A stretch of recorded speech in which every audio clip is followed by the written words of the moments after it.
দক্ষিণ চব্বিশ পরগনা জেলার ধোলাহাট থানার বাহিরচক এলাকায় মোটরসাইকেল দুর্ঘটনায় মৃত্যু এক নাবালক এবং এক যুবতীর। স্থানীয় সূত্রে জানা যাচ্ছে, নাবালকের বয়স 18 বছর, নাম সমিত মণ্ডল, বাড়ি পাথর প্রতিমা ব্লকের দিগন্তপুর গ্রাম পঞ্চায়েতের শ্রীধরপুরে। বাড়িতে অন্তঃসত্ত্বা স্ত্রী রয়েছে।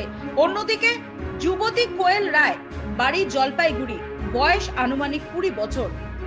জানা যাচ্ছে, গতকাল রাত 2টো নাগাদ মোটরসাইকেলে করে প্রচন্ড গতিতে লক্ষ্মীকান্তপুরের দিক থেকে মিলন মোড়ের দিকে আসার সময় গাছে ধাক্কা মারে বাইকটি। দুর্ঘটনার খবর পেয়ে ঢোলাহাট থানার পুলিশ উদ্ধার করে গাদামধুরা প্রাথমিক স্বাস্থ্য কেন্দ্রে নিয়ে যায় আহতদের। ততক্ষণে সবই শেষ হয়ে গেছে। মৃত ঘোষণা করে চিকিৎসকরা। জানা যায়, লক্ষ্মীকান্তপুর এলাকায় রিয়েল মিট নামে একটি রেস্টুরেন্ট কাম হোটেলে বিভিন্ন জেলার বহু ছেলেমেয়েরা কাজ করে। জানা যাচ্ছে, গতকাল রাত 1টা নাগাদ নাবালক এবং নাবালিকের দিদি, মৃত যুবতী এবং অন্য এক যুবক দুটি মোটরসাইকেল নিয়ে অজানা উদ্দেশ্যে বার হয়।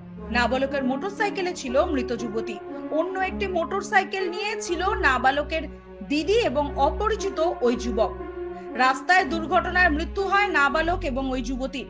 ঢোলাহাট থানার পুলিশ ইতিমধ্যে দুটি মৃতদেহ ময়নাতদন্তে পাঠিয়েছে। প্রশ্ন উঠছে, লক্ষ্মীকান্তপুরের এই হোটেলে ভিন জেলার এত ছেলেমেয়েরা কাজ করে এত রাত্রে, বা তারা কি করে বের হলো হোটেল থেকে? ঘটনার তদন্তে পুলিশ।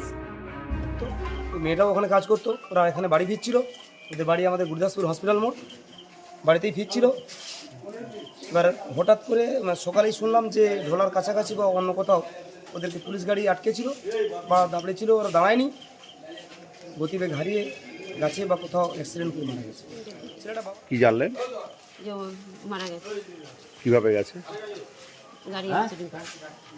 কি করে বেরোলো ওখান থেকে রাত্রে, এত রাত্রে? ওখান থেকে বললো আসছে, আমি বললাম বেরোই না, আমি তো যেও না, তা বেরিয়ে গেছে। মেয়েটা বেরিয়ে চলে এসছে। হ্যাঁ, তারপর ছেলেটা ছেলেটার কথা কজন ঘুরতে বেরিয়েছিল জানেন? 3 জন বেরিয়েছে। 3 জন বেরিয়েছে একটা মোটরসাইকেলে? সেটা আমি জানি না। মানে বাসা থেকে 3 জন বেরিয়ে গেছে। হ্যাঁ, তারপরে এই ছেলেটা আলাদা, এই ছেলেটাকে চেনেন আপনি? না আমি ছেলেটাকে চিনি এ কোনোদিন ওখানে যেত? না, আমি দেখিনি কোনো।